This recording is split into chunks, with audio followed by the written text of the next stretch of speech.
There are always complaints about meetings. Many managers complain that enormous time is spent on meetings and nothing is achieved thereby. And some people even have revolutionary ideas to cancel all meetings, have meetingless life. They go to the other end. But frankly, why do we have meetings? When people say meetings waste our time, meetings are designed to use your time more effectively. Because if you have several people involved in a decision, to discuss each aspect of the decision separately with each person will take enormous time. And that has to be done repeatedly to come to a decision. But if they all sit together and have a meeting, then the same thing can be achieved in much less time, provided certain pitfalls are avoided. The problem about a meeting is that very few people know how to conduct a meeting.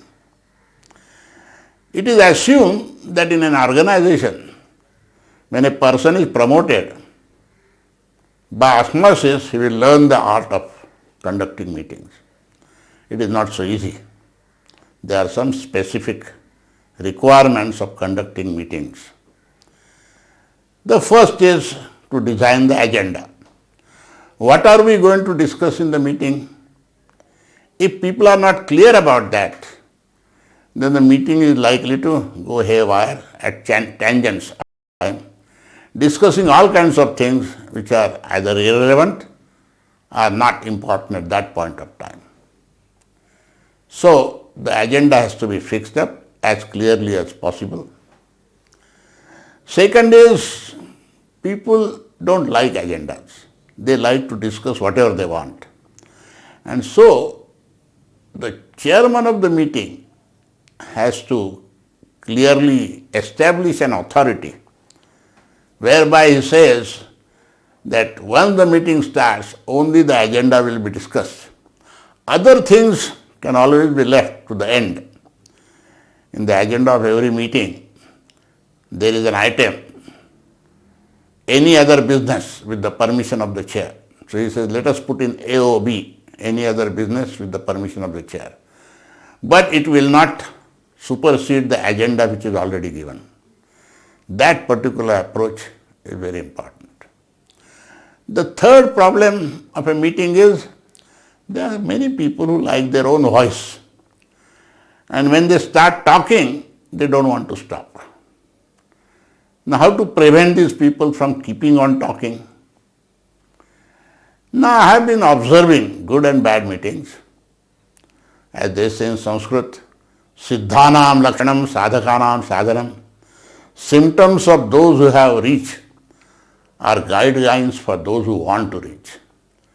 So I have looked at people who conduct good meetings and particularly prevent all kinds of talks going on which are not functional for the meeting. Mr. Lal, who was the chairman of Air India, Air Marshal Lal, who had held high offices in Indian Air Force and later became chairman of Indian Airlines. He was also at that time chairman of NITI, National Institute of Training and Industry Engineering, and I was a member of the Board of Governors, and I looked at how he conducted meetings. Firstly, he had a very limited agenda. Never more than 12 items on the agenda. Because a very big agenda creates a problem. And there was an explanatory statement, again very short, 1 page, 2 pages per item. So there wasn't a thick book coming with the agenda. Third, whenever a person started talking, he would start taking notes. So once I asked him, how do you take notes? After all, there is supposed to be a secretary of the meeting who is keeping record.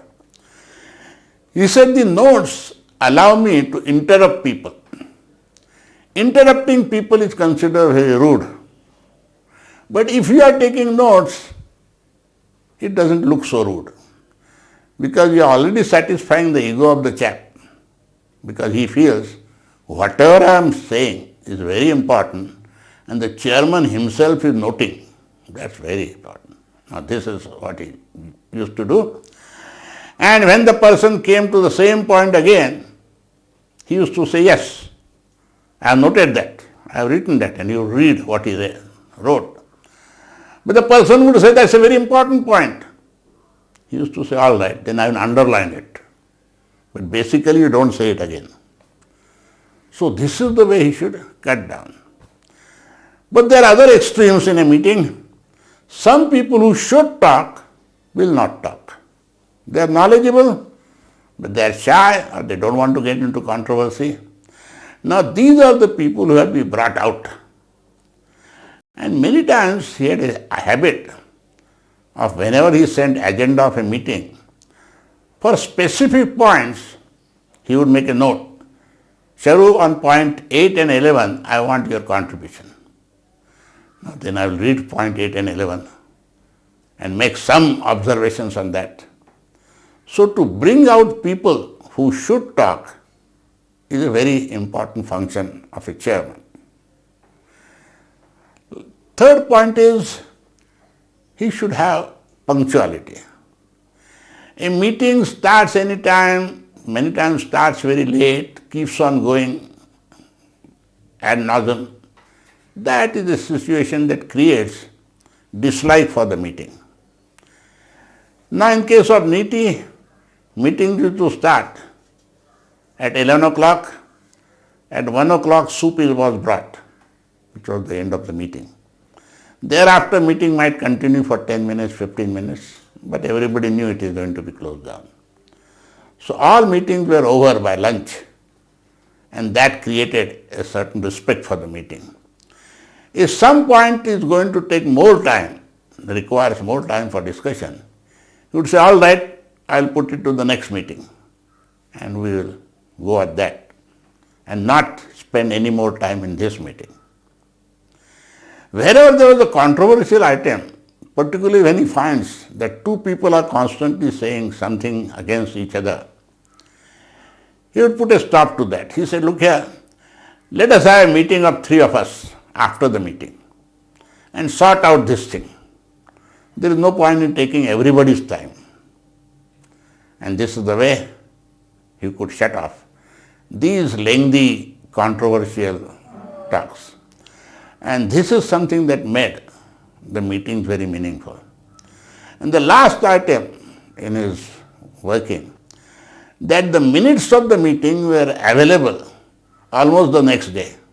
They were given by fax or by email.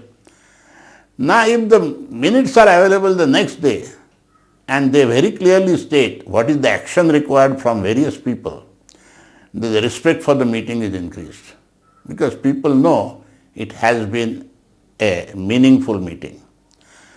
So wherever people are satisfied with the impact of the meeting, they respect the meeting, and that is the way how to conduct the meetings.